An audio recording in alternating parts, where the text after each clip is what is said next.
नमस्कार, दादरी दस्तक में आपका स्वागत है। दादरी नगर परिषद के अंदर हम पहुंचे हैं, जहां पर आज पे कमेटी का चुनाव होना है। पहले जो 4 सदस्य हैं इसके, यहाँ के जो ईओ साहब हैं, वाइस चेयरमैन है, चेयरमैन है और डीएमसी मैडम है। उसके अलावा 21 पार्षदों में से एक मेंबर लेना होता है। आज उसका चुनाव है, उसकी प्रक्रिया चलने वाली है। क्या कुछ होने वाला है हम आपको दिखाएँगे, हमारे साथ जुड़े रहें।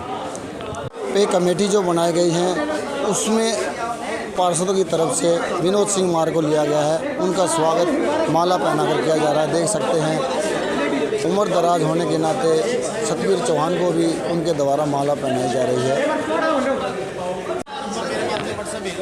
पार्षद प्रतिनिधि वीरेंद्र के द्वारा लड्डू का प्रसाद बांटा जा रहा है। उनका साथी है विनोद सिंह मार, जो 12 पार्षदों की एक टीम बनी हुई है, जो लगातार चरखी दादरी में भ्रष्टाचार या किसी भी प्रकार की कोई गलत बात होती है उसकी आवाज़ उठाते रहते हैं। उनके साथी को पे कमेटी का मेंबर बनाया गया है, इसलिए उनको खुशी में लड्डू का प्रसाद बांटा जा रहा है। देख सकते हैं सभी पार्षदों में खुशी है। ढोल तो भाई बड़ा है।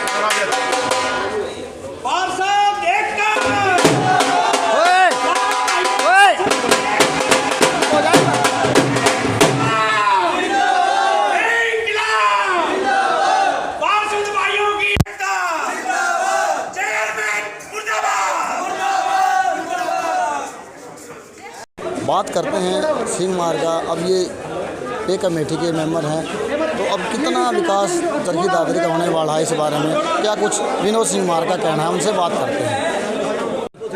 आज की जीत मेरी नहीं, ये 12 भाइयों की जीत है। इसमें मैं बीजेपी का कैंडिडेट था, लेकिन सभी अन्य दलों के भाइयों ने मेरा समर्थन किया, मेरा सहयोग किया। ये भाईचारा है हम 12 भाइयों का। हम सभी अन्य दलों से जुड़े हुए हैं, भिन्न भिन्न दलों से। तो मैं ये नहीं कहूँगा कि ये मेरी जीत है, ये हम सब 12 भाइयों की जीत है। दूसरे दलों को एक साथ लाने के लिए आपको क्या कुछ करना पड़ा? देखिए, आप अपना काम ईमानदारी से कीजिए और सबके साथ मिल के रहिए, सभी आपके साथ रहेंगे। क्या कारण मानेंगे कि बीजेपी का होने के बाद, क्योंकि लगातार बीजेपी का विरोध होता आ रहा है, उसके बावजूद भी आप लोगों को चुन लिया? चेयरमैन के भ्रष्टाचारों से तंग आकर और जो ये आजकल काम नहीं हो रहा उससे तंग आकर हम सब एक हुए थे, और हमारा प्यार प्रेम इतना बढ़ा कि हमने साथ काम करने के लिए कसम खा रखी कि हम आगे एक रहेंगे और काम करते रहेंगे और भ्रष्टाचार के खिलाफ लड़ाई लड़ेंगे। बक्सी राम सैनी भी बीजेपी पार्षद जो बीजेपी से बिलोंग करते हैं, और आप कैसे कह सकते हैं कि वो? देखिए, हम 12 भाई एक साथ हैं। अगर 12 से ऊपर वोट आती तो मैं मान लेता, लेकिन जब अध्यक्ष जी ने उनसे बात की थी तो उन्होंने कोई जवाब नहीं दिया था, साफ मना कर दिया था। तो मैं नहीं मान सकता कि उन्होंने मुझे वोट दिया है। आपके प्रतिद्वंदी कौन सी पार्टी से खड़े थे जिनके खिलाफ आप? देखिए, जो नितिन कुमार जी हैं वो चेयरमैन साहब के प्रत्याशी थे, और उनका एक अलग ही दल से नाता है। इंडायरेक्ट तौर से तो वो भी भाजपा समर्थित ही तो है? नहीं है, वो भाजपा समर्थित नहीं है जी, जेजेपी समर्थित है। चेयरमैन मुर्दाबाद के नारे लगे हैं, और आप भी चेयरमैन है वो बीजेपी से, और आप भी बीजेपी के ही हैं। तो ऐसे बीजेपी में 2 कैंडिडेट और आपस में कैसे मुर्दाबाद? अगर वो बीजेपी के होते, अपने आप को मानते, तो आज वो मुझे वोट देते। मेरे 12 नहीं, मेरे 13 वोट होते, और मुझे गले लगाकर मेरा धन्यवाद, मुझे बधाई देते, लेकिन उन्होंने ऐसा कुछ नहीं किया। तो वहाँ भी उस टाइम भी धोखा किया था। पत्रकार बंधुओं को हमारी जीत की शुभकामनाएं। ये जीत हमारी नहीं हुई है, चरखी दादरी की जीत हुई है।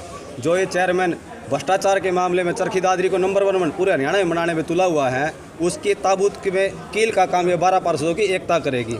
और ये पार्षद हमें फूट डालने के लिए, चरित्र पर उंगली उठाने के लिए एन प्रकरण बहुत सारे के आरोप हम पे लगाए। लेकिन मैं चेयरमैन को खुले तौर पर कहना चाहता हूँ, अगर हिम्मत है तो किसी भी चौक चौराहे पर खुली प्रेस कॉन्फ्रेंस करें और हमारे सामने सवालों के जवाब देने के लिए तैयार रहे। धन्यवाद। आज बैठक की गई थी, किस बारे में थी और क्या कुछ किया? आज हमारी बैठक पिछली 25 तारीख को थी, वो कैंसिल हुई कोई कारणवश, और आज हमारी पे कमेटी का चुनाव था। उसमें हम सर्वसम्मति बनाने की कोशिश करी, परंतु 2 पार्षद मेंबरों के द्वारा सहमति नहीं बन पाई। एक तो अपना नितिन बंसल जी और वार्ड नंबर 15 से, और वार्ड नंबर 9 से विनोद कुमार जी। तो उनका निर्णय लिया गया भाई वोटिंग के अनुसार हो। एक पार्षद के आए 10 वोट, एक के 12 वोट आए। ये हमारे पे कमेटी बनाने हमारे ज़रूरी थी। हाउस काफ़ी पेमेंट रुकी हुई थी, काम बंद थे, ठेकेदार हड़ताल पर जाने की, ये बनानी ज़रूरी थी। हमने लगा लो पे कमेटी का मेंबर चुन दिया है। अब आगे विकास कार्य में तेजी पकड़ी जाएगी। क्या कुछ कार्य रहेंगे और कब तक ये जो कार्य शुरू कार्य अभी हम फाइनेंस कमेटी बुला के, अप्रूवल कमेटी बुला के और पे कमेटी जो भी जिसकी बकाया उनका कर देंगे। और जो हमारे विकास कार्य रुकावट बनी हुई थी वो हम जल्द ही अब शुरुआत कर देंगे। कब तक कमेटी की बैठक बुलाई जा सकती कमेटी की बैठक जल्द ही, कल या परसों में, 1-2 दिन के अंदर अंदर अभी डीएमसी अप्रूवल दे देगी, उसके बाद में तुरंत प्रभाव से हम अपना कार्य शुरू करेंगे। है? डीएमसी मैम भी यहाँ पर उपलब्ध थी तो क्या वो अभी उन्होंने कुछ आगे का एक BC दी, इसलिए उन्हें जाना पड़ेगा, यहीं ले रही BC। उसके बाद में जो भी निर्णय लिया जाए तुरंत प्रभाव से किया जाए। कमेटी बनने के बाद सर क्या क्या काम शुरू किए जाएंगे? काम सभी काम हमारे गली बनना, पार्क की रिपेयरिंग और गेट, स्वागत द्वार, काफ़ी काम है हमारे। और स्वामी सर जोड़ का भी कुछ काम बाकी है। काफ़ी काम हमारे पेंडिंग पड़े थे, अभी सभी को गति दी जाएगी। स्वामी सर का आपने बात की है तो कुछ बदलाव उसमें किए गए थे, लेकिन उसके आजू बाजू का जो एरिया आज भी गंदगी से हटा पड़ा है, तो उसको कब तक ठीक करवाया जा सकता है? वो अभी उसको ठेकेदार को नोटिस दे दिया 3 दिन का, वो तुरंत प्रभाव से हमने मेरे संज्ञान में था। 2-3 बार भी मौखिक रूप से अब उसको आज ही नोटिस दिया है, तो जल्दी काम शुरू करने की। तो आपने देखा विनोद सिंह मार ने बता दिया कि 12 वोट मुझे मिले हैं, 12 पार्षदों ने मेरा सहयोग किया है जो अन्य दलों से थे। मैं खुद बीजेपी से बिलोंग करता हूं, लेकिन जो पार्षद थे वो अन्य दलों से थे, उन्होंने मेरा सहयोग किया है। और जो जीत मिली है वो सभी 12 पार्षदों की हैं। और जो उनकी 12 पार्षदों की जो पार्षद हैं, जो पार्षद प्रतिनिधि हैं, उनकी जो पत्नियां हैं, उनको तो बोला मेरी माताएं हैं, मेरे बड़े भाई हैं, उन्होंने मुझे जीत दिलाई है। तो इस प्रकार से ये कमेटी बनकर तैयार हो गई है। अब देखना ये है कि आने वाले समय में कितना समय लगता है, जिसमें कि लगातार जो काम होने थे वो कितनी तीव्रता से आगे होने वाले हैं। चरखी दादरी कितना विकास होने वाला है, ये देखने का विषय रहेगा। हमारे साथ जुड़े रहे, लगातार हम आपको ऐसे अपडेट देते रहेंगे। आज के लिए इतना ही, धन्यवाद।